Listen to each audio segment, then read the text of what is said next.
अच्छा, ये तारा रूप में क्यों बनी? ये मां स्वरूप है एकमात्र। वैसे तो सभी मां स्वरूप है, पर भगवान शंकर की भी ये मां। अब आप सुन के बड़ा चौंकोगे, सही कह रहे हैं। ये भगवान शंकर की भी मात्र स्वरूपा है तारा, इसलिए तांत्रिकों की प्रमुख देवी है तारा देवी। तंत्र विद्या वाले जितने साधक हैं वो तारा देवी को जरूर साधते हैं, और जिनके पास भी तारा देवी की साधना होती है उस तांत्रिक के सामने कोई का भी टिकना मुश्किल है।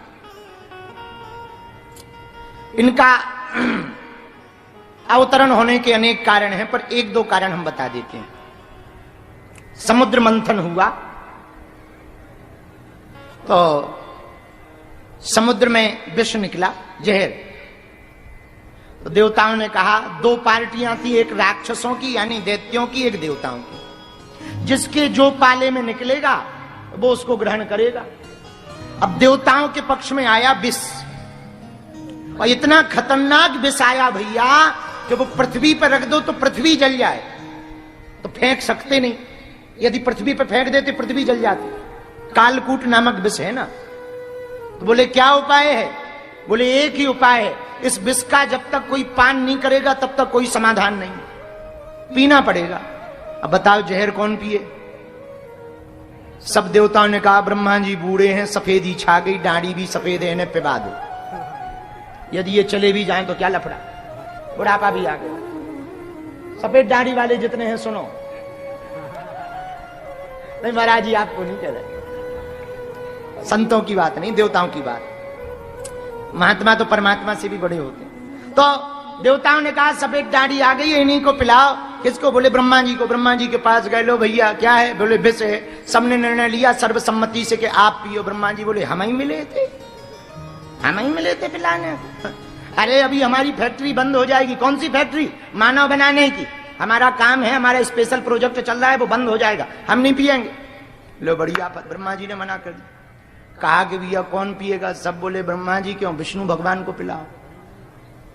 सब विष्णु भगवान की तरफ देखने लगे तो विष्णु भगवान पहले ही टेढ़ी निगाह करके बोले इधर तो शादी ही नहीं भई, अभी कुछ हुआ है, हम अपने राम जी भी नहीं पिएंगे। दूसरे देवता से कहला दिया, तुम कह दो हम नहीं पिएंगे। अब पिए कौन? विष्णु भगवान बोले एक उपाय है। बोले क्या? बोले जो सबसे लास्ट में बैठे, सब भले ही मना कर दें वो हाँ कहेंगे, श्रोता नहीं। जो लास्ट में बैठे तुम ना डरो, तुम्हें नहीं पिलाया जाएगा। सबसे अंत में बैठे थे शंकर जी। बोले भोले बाबा को पिला दो। कहा मनाएगा कौन? विष्णु भगवान बोले वो हमारी जिम्मेवारी। देवता विष लेके गए। हरे हर हे भोलेनाथ, हे महादेव, देवाधिदेव, आपके सामने कोई नहीं टिक सकता। आप भूत भावन हो, भंडारी हो, त्रिभुवनपति हो, देवाधिदेव हो, इसलिए तो आप महादेव हो। शंकर जी बोले महिमा मंडन बाद में करना, काम बताओ। देवता बोले जहर निकला है। शंकर जी बोले कहां? बोले समुद्र में। तो बोले हम क्या करें? शंकर जी बोले हम ही मिले थे, हम ही मिले थे जहर पिलाने को। देवता बोले महाराज विष्णु भगवान ने बात बनाई, बोले आपके जैसा है कौन? तब तो आप देवाधिदेव हो। जो देवताओं की भी मुसीबत अपने मोल पे ले ले वही तो देवाधिदेव है, वही तो महादेव है। हम सब पे मुसीबत आ गई, भोले बाबा पियो। तो शंकर जी बोले कैसे पिए? भगवान विष्णु बोले एक उपाय है। क्या? बोले रा कहो तो मुंह खुल जाएगा, फिर पूरा विष डाल लो, मां कहो बंद हो जाएगा। राम नाम का एक उपाय है, नाम राम लो सो आप पी सकते हो। भोले बाबा बोले अब तुम लोगों की जैसी इच्छा, सो तुरंत प्याला लिया, रा पूरा विष डाला, मां जैसी डाला। सोचा यदि पिएंगे तो हृदय में राम जी बैठे, उनको चोट लग जाएगी, यदि बाहर फेंकेंगे तो संसार जल जाएगा। उपाय क्या है? अंदर पी नहीं सकते, बाहर उगल नहीं सकते। बाहर उगलेंगे तो संसार जल जाएगा, अंदर विष जाएगा तो राम जी को कष्ट होगा। इसलिए ना अंदर आने दिया, ना बाहर निकलने दिया, कंठ में ही धारण कर लिया। नाम नीलकंठेश्वर महादेव पड़ गया। लेकिन नीलकंठेश्वर तो पड़ गया। देवता बोले जय हो जय हो जय हो। अच्छा, दुनिया में आदमी बहुत खतरनाक है। दुनिया में जितने भी लोग हैं, ज्यादातर लोग धर्म की बातें सब करेंगे, पर धर्म के लिए लड़ने वाले कोई कोई आगे बढ़ेंगे। सब लोग नहीं बढ़ते, एक ही दो लोग होते हैं, बातें सब करें, हाँ हाँ ऐसा होना चाहिए, हिंदू राष्ट्र होना चाहिए, पर कुछ नहीं कर। हाँ बाबा तुम करो, हम तुम्हारे साथ हैं। और जहां डंडा पड़ रहा है, बाबा हाँ पीटो, जो ही बना रहा था भारत हिंदू राष्ट्र, सो पीछे हो जाए। हाँ, एक जगह एक आदमी डूब रहा था तालाब में, हमारे गांव की ही बात है। तालाब में आदमी डूब रहा था, सब लोग खड़े, अरे पकड़ो पकड़ो, बचाओ बचाओ बचाओ, चिल्लाएं, सब कोई जाए ना। तो एक जवान लड़का कूदा, गिरा, जैसे ही गिरा सो पकड़ के लाया, जो डूब रहा था उसने उसको पकड़ लिया, तो ये लेके बाहर आया। लोगों ने ताली बजाई, वाह वाह वाह वाह, बहुत बढ़िया बहुत बढ़िया, जैसी तुमने बजाई, वाह वाह वाह, बहुत बढ़िया बहुत बढ़िया बहुत बढ़िया, क्या बात है, जवान में क्या जोश है, डूब रहा था, देखो बचा लिया बचा लिया। अरे कोई फोटो खींचो, माला ले आओ माला ले आओ। अरे बोले फोटो बाद में खींचना, पहले ये बताओ धक्का किसने दिया। मतलब ये भी अपनी इच्छा से नहीं गए थे, किसी के धक्का देने पे गए थे। इससे समझ जाओ, कोई किसी को बचाने के लिए इच्छा से नहीं जाता, धक्का देना पड़ता। यही आजकल धर्म में हाल है, कोई धर्म बचाने नहीं आता, उन्हें जबरदस्ती धक्का देना पड़ता है, तब सनातन की बात करने आदमी आता है। लेकिन आहा, देवताओं ने विष पिलवा दिया, भूत भावन महादेव को नाम पड़ गया नीलकंठेश्वर महादेव। नीलकंठेश्वर महादेव नाम तो पड़ गया भैया। देवता तो अपने समुद्र मंथन में व्यस्त होगा, लेकिन शंकर जी का पूरा गला नीला पड़ गया, और शंकर जी के उस जहर के पीने के कारण भयंकर अग्नि पूरे शरीर में लगने लगी, शरीर शिथिल पड़ने लगा। और शरीर शिथिल जैसे ही पड़ा तो भोले बाबा जहां विराजमान थे वहीं वृक्ष से टिक गए। भगवती को रहा नहीं गया, पराम्बा मातेश्वरी जगदम्बा को रहा नहीं गया, त्रिपुर सुंदरी माता को रहा नहीं गया। भूत भावन महादेव की दशा देखकर भगवती पराम्बा महाशक्ति के रूप से एक रूप प्रकट हुआ, मां तारा बनकर के भगवती प्रकट हुई। अपनी गोद में भगवान को बैठाकर स्तनपान कराकर जहर के तेज को अपने स्तनपान से ठंडक पहुंचा दी। और भूत भावन महादेव को जो जहर के विष के कारण बहुत तेज ताप उठा था, वो भगवती के स्पर्श करते ही, स्तनपान करते ही तेज ताप शांत हो गया। जैसे ही शांत हुआ, त्रिनेत्रधारी त्रिभुवनपति भूत भावन महादेव भंडारी कैलाशाधिपति भगवान महादेव उठ करके बैठ गए। भगवती तारांबा त्रिपुर सुंदरी मां मातेश्वरी को देख करके तत्क्षण प्रणाम किया, और भगवान महादेव ने डमरू हाथ में लेकर, त्रिशूल हाथ में लेकर डमरू बजाते हुए कहा, मां आज के बाद पूरे विश्व में आपको मां तारा के रूप में जाना जाएगा। जो हमारा भी ख्याल रखे वही तो मां हो सकती है। जो भी आपकी शरण में आएगा, पुत्र भाव लेकर के आएगा, उसके ऊपर कैसा भी तंत्र मंत्र का ताप हो, मां तारा के दर्शन करने से उसका दूर हो जाएगा। ऐसा भगवान भूत भावन महादेव ने कहा। उसी दिन से पूरे विश्व में प्रसिद्ध हो गई। बोलो तारा मैया की, तारा देवी की, हरे हरे। तो भैया 10 महाविद्याओं में दूसरी महाविद्या है तारा। क्या नाम है इनका? पहली कौन सी है? देखो अभी बताई थी, गजब के श्रोता हो तुम लोग, बस इसीलिए तुम्हें कथा नहीं सुनानी चाहिए। हैं? पहली थी काली। कौन थी? हाँ बहुत सही जवाब है। पहली कौन सी 10 महाविद्या में देवी है? दूसरी? अच्छा लो तीसरी बताओ। हैं? याद है? जय हो श्रोताओ, ऐसे श्रोता मिले तो गुरु जी का जल्दी कल्याण हो जाएगा। श्री राम जय राम, जय जय राम, श्री राम जय राम। किसी ने हमको पूछा,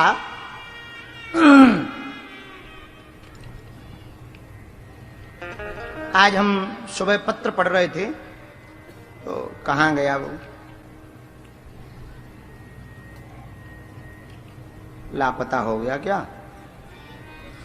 श्री राम जय जय राम।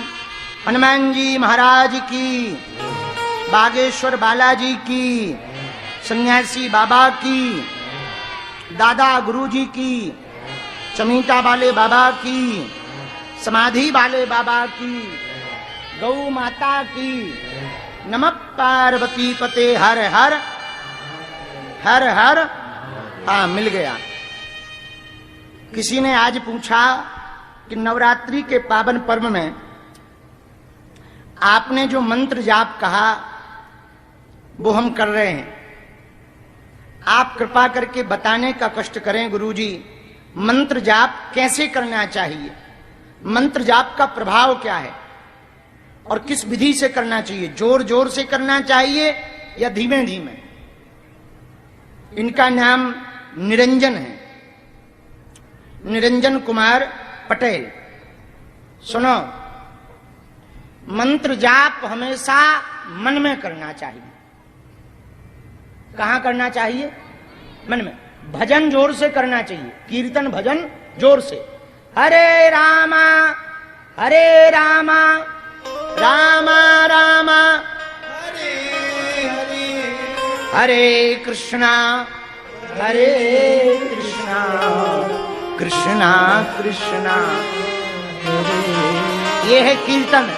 सीताराम हनुमान, ये है कीर्तन। क्या है? कीर्तन। इसे जोर जोर से करो, पर मंत्र मन में करो।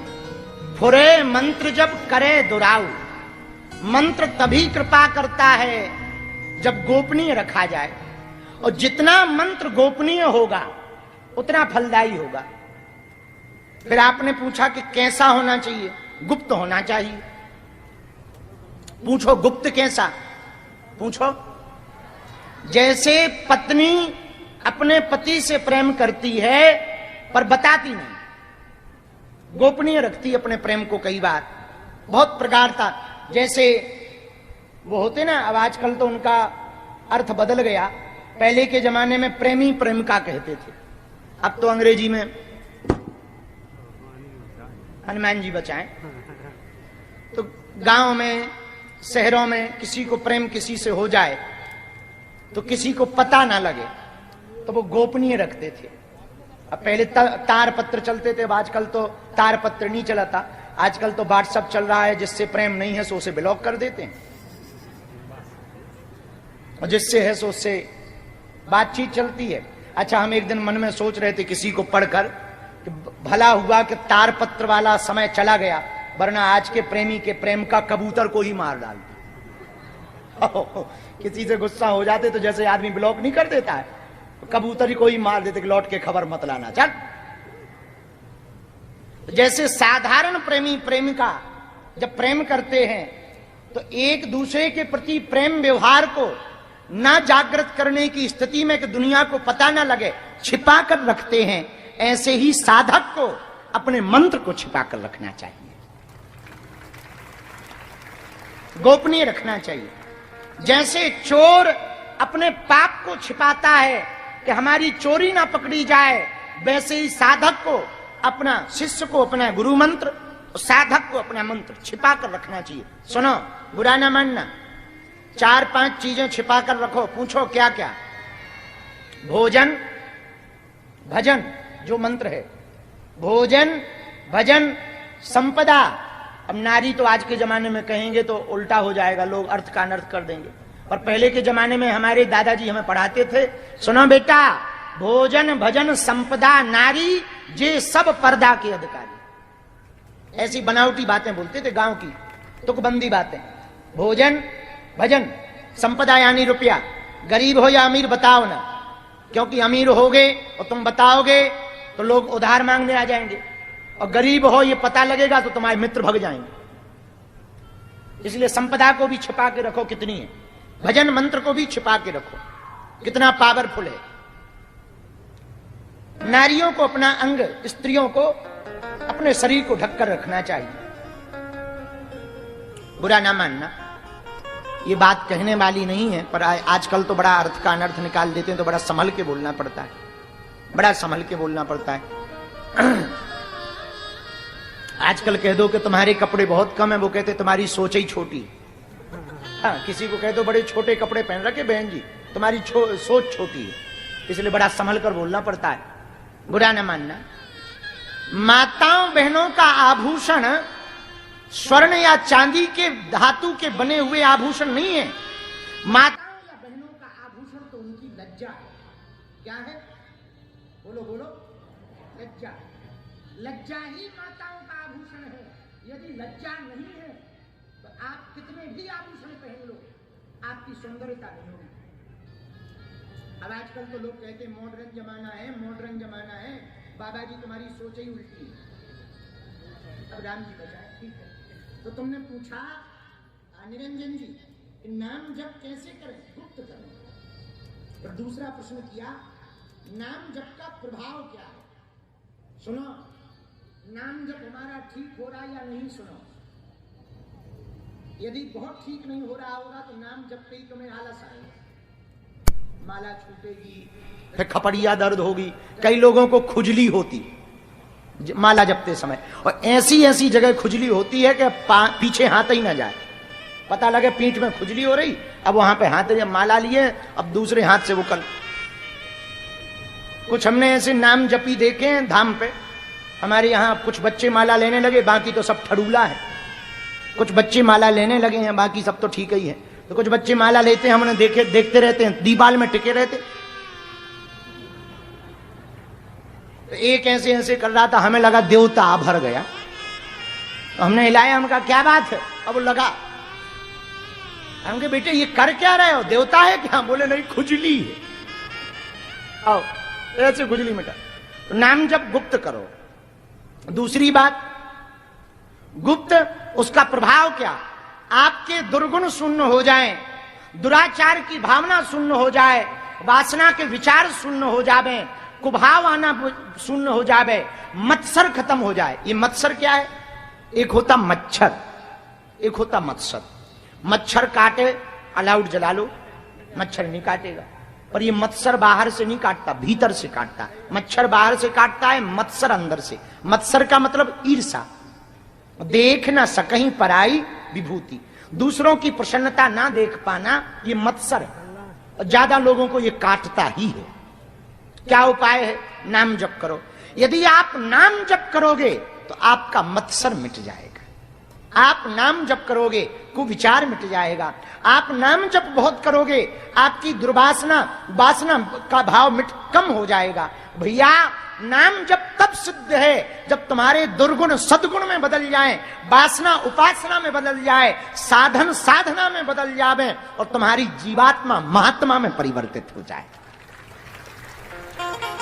तब आप समझना आपका नाम जप सफल हो गया। और बिना नाम जप के कल्याण असंभव है। निरंजन, कलयुग में तो प्रभाव ही है। कलऊ के सब कीर्तनाथ, भागवत में, आहा, भागवताकार महात्मा में श्री भागवत जी में लिखा,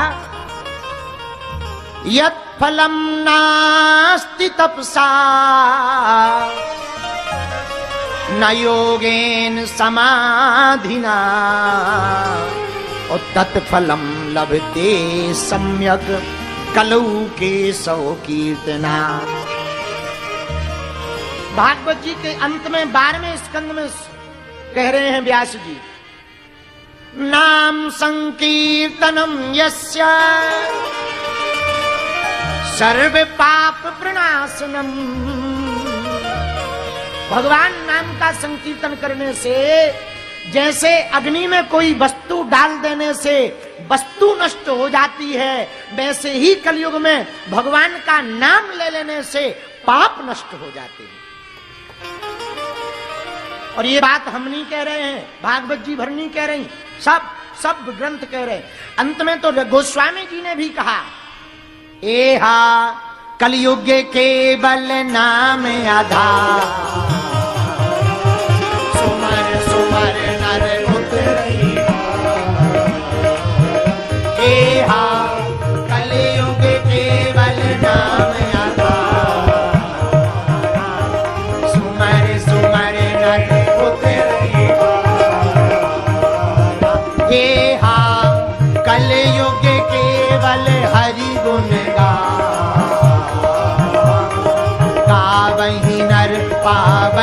अवतार, गावहि नर पावहि अवतार। श्री राम जय राम।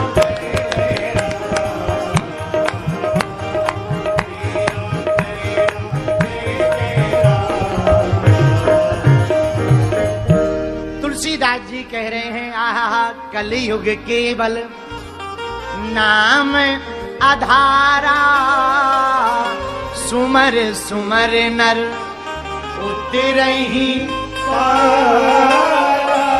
कलयुग में केवल भगवान का नाम कल्याणकारी है, दूसरा कोई कल्याणकारी नहीं है भैया।